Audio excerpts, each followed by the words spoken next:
옆 사람 인사합시다. 승리합시다. 네.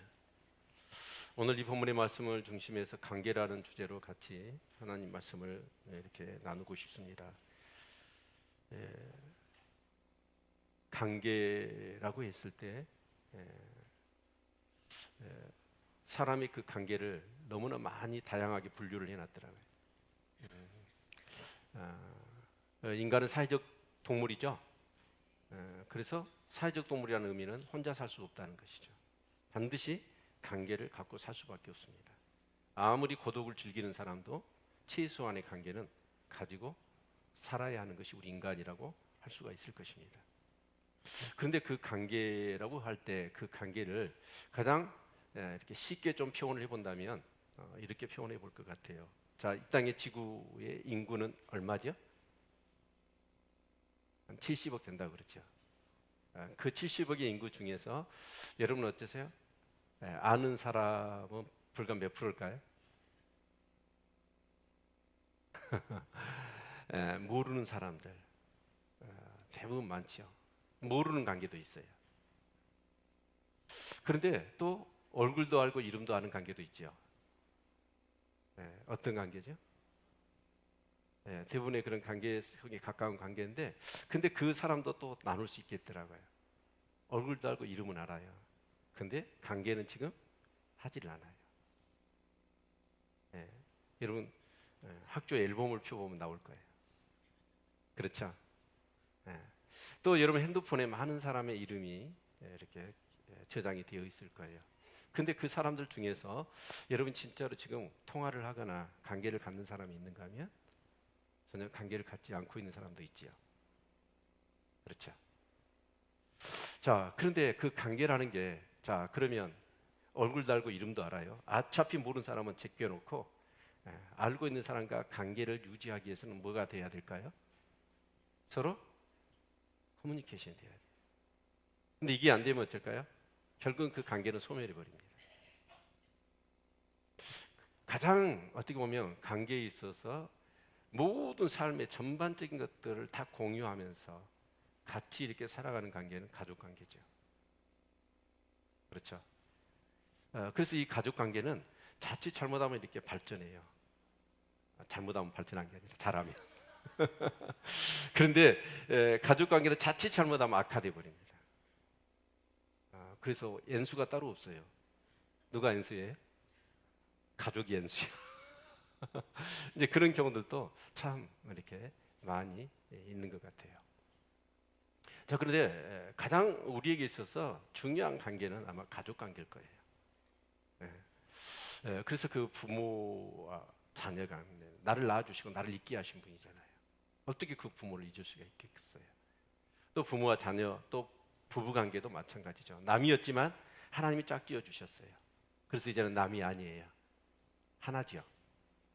하나님이 짝 지어 주셨죠. 그렇죠? 하나 되게 하신 것을 사람이 나눌 수 없죠. 그래서 우리의 가족 관계는 너무나 소중해요. 특히 영적인 가족이 이 교회도 마찬가지라고 할 수가 있을 것입니다. 그런데 이 관계에 있어서 우리가 한번 생각해 볼 점이 있다면 그건 뭐냐면 이 가족 관계가 계속해서 커뮤니케이션이 되어야 된다는 거예요. 상호작용이 되어야 된다는 거예요. 그래야 유지가 되고 발전할 수 있다는 것이죠. 그런데 그 관계를 유지하지 못하고 상호작용을 서로 안 한다. 그럼 그 관계는 결국은 소멸돼 버립니다. 그런데 여러분 하나님과의 관계도 우리 한번 생각해 봐야 돼요. 저는 하나님을 믿고 신앙생활하면서 가장 제가 이렇게 깨어졌었고 눈물을 많이 흘렸던 하나님에 대한 속성을 발견했는데 깨달아졌다고 봐야겠죠. 발견했다기보다는 그게 바로 인격적인 하나님이었습니다. 하나님이 능력이 많으셔서 저 멀리 장천에 계시고 그 권위와 그 능력과 그 엄청난 어미함으로 이 땅의 피조물인 우리를 옥죄이고 이렇게 해라 저렇게 해라 정말 그렇게 하면 뭔가 사탕발림으로 복을 주고 그렇게 안 하면 무서운 벌과 진노를 쏟아내고 그래서 하나님이 두려운 그런 어떤 그런 하나님이 아니라 진짜 지정의를 갖고 계시고 그 놀라운 하나님의 은혜와 사랑과 그 인애를 나한테 쏟아붓고 계시는 그 인격적인 하나님이 제 온 심령으로 깨달아졌을 때 저는 얼마나 울었는지 몰라요. 정말 하나님도 똑같이 우리와 같이 아픔이 있고 고통이 있고 정말 어떤 그런 우리가 느끼는 어떤 그런 감정을 하나님도 가지고 계시구나. 이것이 느껴졌을 때 참 제 개인적으로 오열을 했던 것 같습니다. 그런데 그 하나님의 관계를 만약에 인격적인 하나님과의 관계가 여러분이 정말 체험을 못했거나 그 관계를 누리지 못하고 있다면 그 하나님과의 관계는 더 발전할 수가 없고요. 그 관계가 오래 유지될 수 없다는 거예요. 그런데 의외로 교회 다니는 분들 중에 인격적인 하나님을 경험하지 못하고 경험하지 못했기 때문에 하나님과 인격적인 교제나 동행이 안 되는 그런 크리스찬들이 의외로 많이 있습니다. 이제 그런 사람들은 흔히 어쩌죠? 그냥 하나님을 잠시 이용해 먹는 그런 차원으로 끝나는 거예요. 근데 인격적인 하나님을 만나면 어쩌냐면 사실은 신앙생활은 여러분 신앙생활 열심히 한다는 것은 어떻게 보면 어폐가 있다고 생각되어집니다. 신앙생활은 관계입니다. 하나님과 사랑에 빠지는 거예요. 이게 신앙생활이거든요. 근데 하나님과의 관계가 만들어지고 하나님과의 사랑에 빠지기 위해서는 인격적인 하나님을 만나지 않고서는 그 하나님의 사랑에 빠져들 수가 없는 겁니다. 그러니까 인격적인 관계가 안 만들어지고 인격적인 관계가 안 만들어지니까 어떻게 되죠? 신앙생활의 성장과 성숙이 이루어지질 않아요. 삶의 변화가 없다 그런 뜻입니다. 10년, 20년을 다녀도 똑같아요. 우리 사랑하는 성도님들에게 정말 하나님을 인격적으로 체험하고 또 인격적인 관계가 더욱더 깊어지는 그래서 날마다 우리의 삶의 변화와 성숙과 성장이 있는 역사가 있기를 주님의 이름으로 축원을 드립니다. 우리는 지금 역대상 말씀을 묵상하고 있습니다. 이 역대상의 말씀 단지 어떤 한 주에 그냥 어떤 본문 주제를 이렇게 선택해서 말씀을 전하는 게 아니라 그 전체 역대상이라고 하는 그 말씀 속에서 하나님이 그 포괄적으로 주시는 이 시대적인 어떤 그런 메시지가 있어요. 그것을 위해서는 여러분이 아마 이 매일 성경을 꾸준히 쭉 해오신 분들은 이 설교를 굉장히 깊이 들릴 겁니다.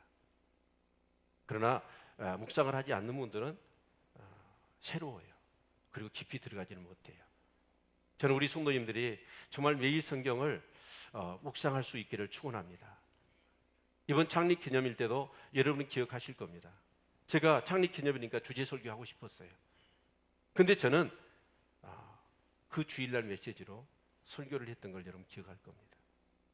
그 뭐냐면 설교의 내용을 떠나서 진짜 이 매일 성경을 묵상하는 것이 얼마나 중요한 것인가 라는 것을 제가 어필하기 위해서 의도적으로 그렇게 했던 거예요. 여러분 이 역대상을 에스라가 기록했어요. 그런데 여러분 왜 기록했는가? 이 책을 썼다면 이 책을 쓴 저자는 우리에게 어떤 메시지를 주기를 원하는가라고 하는 것을 우리가 끄집어내야 됩니다. 근데 우리 사람들은 대부분 어쩌냐면 내가 듣고 싶은 말만 듣고 내가 보고 싶은 것만 보는 경향이 있어요. 그러다 보니까 이 성경 전체적인 어떤 그런 하나님이 기록하고 그 하나님이 성경의 기자들을 통해서 기록해서 우리에게 뭔가 메시지를 주는 건데 그 메시지를 받는 게 아니라 내가 원하는 것만 주관적으로 해석해서 받아버려요. 그 결과가 어떤 결과를 초래했냐면 신앙생활을 10년, 20년 해도 변화되지 않는다는 거예요. 변화가 없어요. 신앙생활은 열심히 할지는 모르지만 우리의 의식과 우리의 어떤 그런 가치관이나 우리의 세계관이 바뀌어야 삶이 바뀌는 거잖아요. 생각이 바뀌어야 사람이 바뀌는 건데 그 생각은 언제 바뀌는 거예요?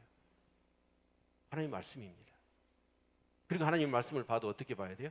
제대로 보셔야 돼요. 나는 우리 교회에 이런 역사가 있기를 축원합니다.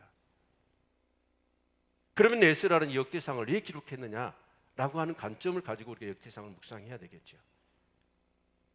여러분 그러면 언제 기록했느냐를 우리가 기억해야 됩니다. 포로에서 돌아왔습니다. 정말 고레스가 뜻하지 않게 너희들 다 돌아가. 내가 성전 지어줄게. 그리고 너희 하나님 섬겨. 도저히 이해할 수 없는 놀라운 축복과 은혜가 그 포로로 바벨론에 끌려갔었던 이스라엘 백성들에게 임한 거예요. 근데 페르시아에 그 고레스 왕이 칙령을 내려서 유대인들은 다 돌아가라는 거예요. 근데 그 유대인들 중에 다 돌아온 건 아니었습니다. 불과 돌아온 사람은 6만도 안 됩니다. 그 많은 유대인들 중에 돌아온 사람 고작 여러분 5만 몇천 명이에요. 그러면 그 사람들은 어떤 사람일까요? 그나마 여러분 그들이 돌아왔을 때 처음 805년에 다니엘이 갔잖아요. 그래서 돌아왔을 때의 그 시간을 보면 한 150년이 지났습니다. 그러면 포로로 끌려갔던 1세대, 2세대는 죽었어요. 돌아온 사람은, 오래 산 사람은 2세대도 돌아왔고 3세대도 돌아왔을 겁니다. 그 당시에 인쇄술이 있었어요? 성경이 있었어요? 없었습니다. 우리도 일제 36년 여러분 저렇게 이 주권을 잃어버리고 거기에서 그 통치를 받다 보니까 우리 정체성을 잃어버린 사람들이 얼마나 많아요. 불과 36년이었는데 근데 여러분 150년, 160년인데 여러분 그들은 어때요? 우리나라에서 통치를 받았어요. 근데 이들은 여러분 바벨론으로 끌려간 거잖아요. 전혀 불모지 땅입니다.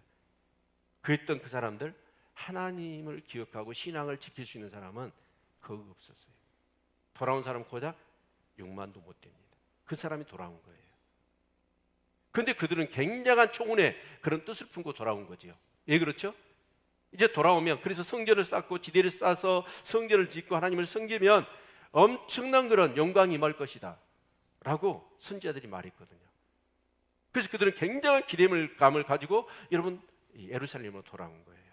그 황무한 땅에 다시 그들은 성전을 짓기 시작했습니다.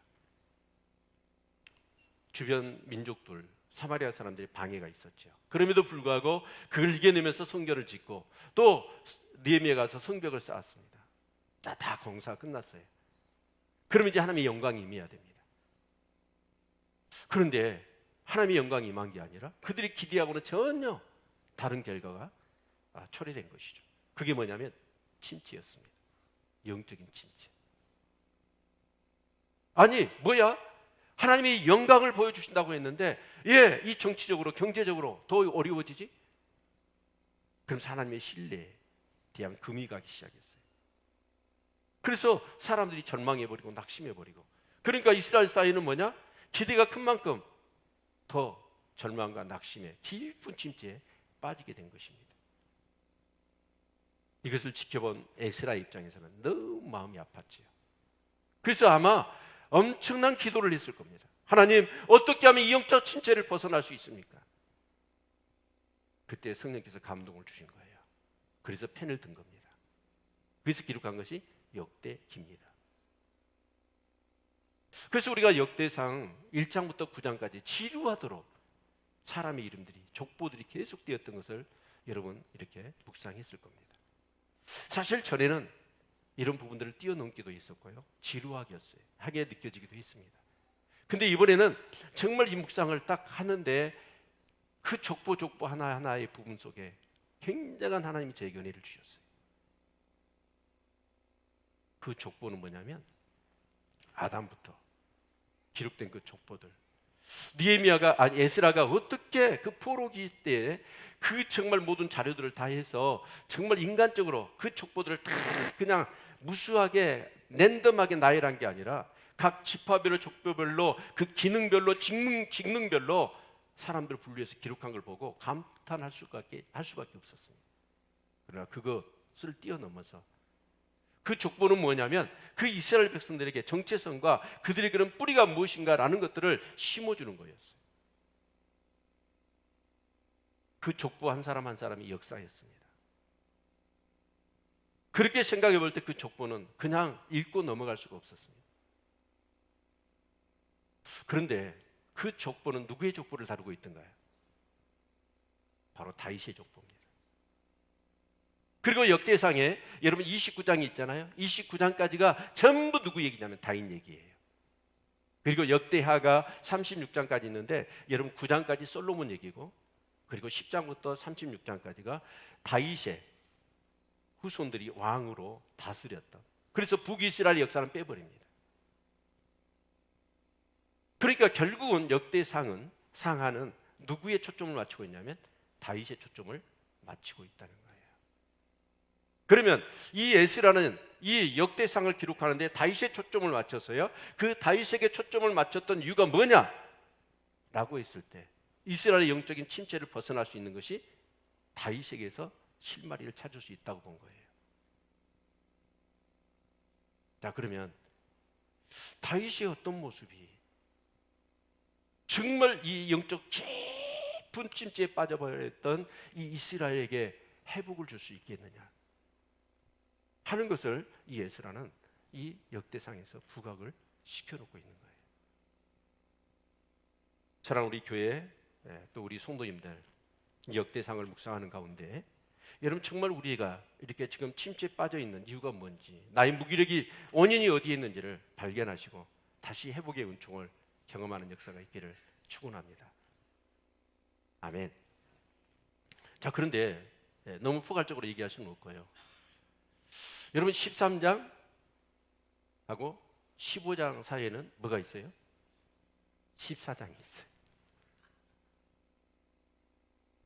왜 그 얘기를 하냐면 13장과 15장이 똑같은 주제를 다루고 있어요. 그게 뭐냐면 언약궤를 예루살렘으로 옮겨오는 것이었습니다. 그런데 13장에서는 실패해요. 그런데 14장에서는 성공합니다. 이제 그 사이에 14장을 기록해 놓은 거예요. 자, 그러면 여러분 우리 한번 생각해 봐야 됩니다. 이 다윗이 왜 언약궤를 예루살렘으로 이렇게 옮겨오려고 했느냐 하는 것이 매우 중요합니다. 다윗은 이 사울이 40년 동안 이스라엘을 지배하는 과정 속에 한 번도 하나님 앞에 묻지 않은 것을 기억했습니다. 이스라엘은 어떤 나라죠? 하나님의 나라죠? 하나님이 다스린 나라예요. 그래서 왕은 누구냐면 대리 통치자입니다. 하나님을 대신해서 하나님의 말씀을 따라 그 나라를 다스린 것이 바로 이스라엘이에요. 자, 그렇다면 사무엘은 하나님의 말씀을 드려야 되겠죠? 그리고 그 하나님의 말씀에 입각해서 나라를 다스려야 되는데 여러분 이 사울은 한 번도 하나님 앞에 묻지를 않은 거예요. 그게 13장 3절에 기록되어 있습니다. 우리 같이 한번 볼까요? 같이 읽습니다. 시작. 우리가 우리 하나님의 궤를 옮겨오자 사울 때에는 우리가 궤 앞에서 묻지 아니하였느니라. 지금 다윗이 사울과 너무나 지근거리에 있었잖아요. 여러분 그런데 사울의 모습을 볼 때 한 번도 그 하나님의 언약궤에서 하나님께 묻는 적이 없었다는 거예요. 그런데 이 다윗이 정말 어려운 과정 속에서 이제 통일왕국의 왕이 됐습니다. 그리고 예루살렘도 정복해서 이제 천도를 하고 그러면서 이제 이 신정 국가로서의 온전한 어떤 그런 이치를 강화시키기 위해서 다윗은 생각해낸 것 중에 하나가 뭐냐면 야, 언약궤를 예루살렘으로 모셔오자. 그리고 하나님께 묻자. 얼마나 아름다운 그런 동기입니까? 그렇죠? 그래서 이 다윗은 그 언약궤를 이렇게 이 예루살렘으로 모셔오기 위해서 동기도 좋았지만 그 가정도 좋았어요. 내가 왕이니까 나에게 이런 감동을 주셨으니까 너희들 따라야 돼 하면서 강요하고 명령한 게 아니었습니다. 이스라엘 백성들, 족장들, 제사장들, 레인들을 다 모았습니다. 그리고 의견을 수렴한 거예요. 그랬더니 이스라엘 백성 전체가 그 언약궤를 예루살렘으로 모셔오는 것을 기뻐했습니다. 그래서 이 다윗은 3만의 사람을 모집합니다. 그래서 행렬을 3만의 사람이 행렬을 이어서 그 언약궤를 옮겨오는데 이제 문제는 뭐냐면 그 언약궤를 옮겨오는 데 있어 여러분 동기도 좋았고 가정도 좋았고 목적도 선했어요. 그런데 그 언약궤를 옮겨오는데 문제가 일어난 것입니다. 그 문제가 뭐냐면 그 언약궤를 원래 민수기 4장 15절에 보면 고앗 자손이 어깨에 매야 돼요. 근데 그것이 분명하게 성경에 명시되어 있는데 동기도 가정도 목적도 선하니까 다윗은 뭔가 정말 이제 신정왕국의 체제를 더 온전히 굳건히 하기 위해서 언약궤를 모셔오려고 하는 그 동기나 목적에만 치우쳤던 거예요. 그러다 보니까 정말 그 하나님의 방법대로 해야 된다는 것을 잊어버린 겁니다. 그리고 잊고 나서 어떤 걸 했냐면 바로 이 블레셋에서 이 블레셋 사람들이 했던 방식을 따라버려요. 그게 뭐냐면 이 블레셋과 이스라엘이 전쟁을 하다가 이 언약궤를 뺏겨버립니다. 블레셋에. 뺏기게 되니까 이제 블레셋 사람들이 어쩌냐, 그 하나님의 언약궤를 뺏어다가 자기들의 신을 모셔놓는 산당에다가 이제 언약궤를 놓은 거예요. 근데 그 다음날 그 다곤 신의 그 제사장들이 그 신전에 가봤더니 모든 다곤 신의 그 신상들이 언약궤 앞에 엎드려서 절을 하고 있는 거예요. 뭐 지진이 났나? 그리고 언약궤를 다시, 아니 그 신상들을 다시 세워놨죠. 다음날 또 가봤어요. 가봤더니 어쩌냐, 이번에 목이고 다리고 팔이고 다 부러져 있는 거예요. 큰일 났다. 언약궤를 여기 둬서는 안 되겠다. 그래서 언약궤를 이 동네로 옮기죠. 동네로 옮겼더니 그 마을에 원흉이고 질병이 발생해가지고 다 사람이 죽어가는 거예요. 도저히 안 되겠다. 이건 우리 신이 아니고 여호와다. 이스라엘의 신이다. 그래서 이스라엘 신이니까 돌려보내려고 그래요. 근데 이제 어떻게 돌려보낼 것이냐. 근데 그 블레셋 사람들은 성경을 그들에게 주시지 않았잖아요. 어떻게 돌려보낸지를 몰라. 그래서 그들은 나름대로 생각해낸 것이 이런 방법이었습니다. 새끼를 이제 막 난 암소 2마리에게 수레를 만들어가지고 언약궤를 수레에 싣고 끌고 가게 하는 거예요. 자, 그런데 여러분 그래서 베스메스로 옮기잖아요. 근데 그 암소가 새끼를 낳았어. 그러면 어때요? 새끼를 떨어뜨린 게, 저 어렸을 때 송아지 키울 때요, 그 보니까 그 어미소가 송아지를 이렇게 송아지를 이제 어느 정도 크면 시장에다 내다 팔잖아요. 그때 어미소가요 진짜 몸부림치더라고. 그런데 이 블레셋 사람들은 만약에 이 어미소가 새끼를 낳고 젖을 물려야 되는데 반듯하게 가면 지금까지 블레셋 땅에 있었던 것은 하나님께서 살아계셔서 재앙을 내린 거다. 그렇게 이해를 한 거예요. 근데 만약에 이 암소가 비틀거리고 안 가려고 그러면 이거 우연히 일어난 일이다 라고 생각을 하고 그 암소 2마리를 준비하고 수레를 끌게 한 거예요. 근데 저는요, 이 베세메에서 2 암소 얘기를 들었을 때 펑펑 울었습니다. 여러분, 새끼를 떼어내는 이 암소들이, 이게 하나님이 살아계셔서 역사하시라는 것을 이 소들이 알아요. 그래서 그 소들이 얼마나 새끼를 떼어놓고 가는 그 걸음이 띄어지지 않겠잖아요. 우리 흔히 세기의 경익기라고 그러죠. 근데 그 소들은요, 영적으로 깨어있는 소들이었어. 내가 어떻게 걷느냐에 따라서 하나님의 존재와 살아계심과 그 영광이 드러날 수 있고 드러날 수 없다. 그래서 모종의 그 정말 어떻게 보면 그 헤어지는 그 아픔을 느끼면서도 이 소들은 어때요? 똑바로 가는 거예요. 오만 짐승만도 못한 사람이 돼서는 안 되겠죠. 제가 그 설교를 들으면서 얼마나 많이 울었는지 몰라. 소들도 그 얘기를 듣고, 와, 내가 어떻게 하느냐에 따라서 하나님의 영광이 드러날 수도 있고 하나님이 없는 분으로 될 수도 있겠다. 그 소들은 똑바로 걸어간 거예요. SMS 암소 보다는 우리가 더 하나님의 영광을 드러내는 삶이 되어야 되겠죠. 아멘. 그래서 이 언약궤는 기란 여아림으로 보내졌던 거예요. 그런데 사울은 40년 동안 통치를 하면서 한 번도 하나님의 뜻을 묻지 않았어. 단지 사무엘 선지자가 뜻을 물어가지고 사무엘 선지자가 사울한테 얘기를 해줘요. 그러면 그때 이 사울은 그 사무엘 선지자의 말을 듣고 자기가 좀 마음에 감동이 되거나 자기 이해관계가 맞으면 했고, 그렇지 않으면 자기 마음대로 해버렸어. 그것을 뼈저리게 다윗은 보았어요. 그래서 다윗은 왕위에 오르자 안 돼. 이 나라는 하나님이 왕이셔야 돼. 하나님의 뜻 가운데 이 나라가 운영이 되어야 돼. 그런 마음으로 여러분 예루살렘으로 법궤를 옮겨오려고 했던 거예요. 그런데 다윗이 실수를 저지른 거예요. 그 블레셋이 했던 방식 아무 문제 없었잖아요. 그래서 수레를 만든 거예요. 그리고 하나님의 말씀이 정확하게 그와 자손들 통해서 어깨에 매라겠는데 그 말씀은 무시해버린 거예요. 아니 생각이 안 났겠지. 물어보지 않은 것이죠. 그래서 수리 있다 싣고 오다가 이제 돌부리에 바퀴가 뭐 걸렸는가 수제가 떨어지니까 우사가 떨어지는 언약궤를 붙잡은 거예요. 여러분 생각해 보세요.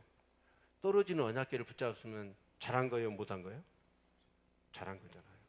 근데 죽어요.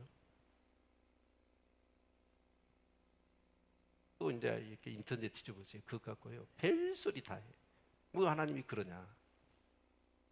여러분 아무리 동기나 가정이나 목적이 좋아도요. 방법이 틀리면 안 돼요. 아멘.